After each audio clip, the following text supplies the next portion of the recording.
SSC জিডির finally কিন্তু result বেরিয়ে গেল 2024-25-এর। এত দীর্ঘ প্রতীক্ষার পর অনেক দিন ধরে ডিসেম্বর থেকে রেজাল্ট আসছে। আমি বলেছিলাম যে রোজগার মেলার আগে কিন্তু রেজাল্ট চলে আসবে। ফাইনালি কিন্তু রেজাল্ট চলে আসলো। অনেক শুভেচ্ছা যাদের হলো। আমি জানি অনেকের হয়েছে, কমেন্টে জানিও টেক্সট বুক বাংলা থেকে যারা প্রস্তুতি নিতে কাদের কাদের হলো। আমি জানি প্রচুর স্টুডেন্টের হয়েছে এবারে।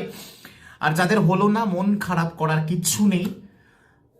23 তারিখ থেকে নতুন পরীক্ষা আবার শুরু। আশা করি ফর্ম ফিল আপ সবাই করে ফেলেছো। ফাটিয়ে প্রস্তুতি নাও, আমাদের ক্লাস চলছে। জাস্ট একবার দেখিয়ে দিতে পাচ্ছ government of West Bengal result তোমাদের বেরিয়ে গেছে। নিচের দিকে গেলে তোমরা মেল ফিমেল কাট অফ গুলো দেখতে পাবে একদম পারফেক্টলি। যত নিচের দিকে যাবে তত দেখতে পাবে, দেখো এখানে সমস্ত কাট অফ গুলো রয়েছে। ঠিক আছে, এরপর লিস্টও তোমরা পেয়ে যাবে। ঠিক আছে, তো জানিও কেমন হলো অবশ্যই। ঠিক আছে, যারা নতুন এলে অবশ্যই টেক্সট বুক বাংলার সাথে জুড়ে থেকো। জয় হিন্দ।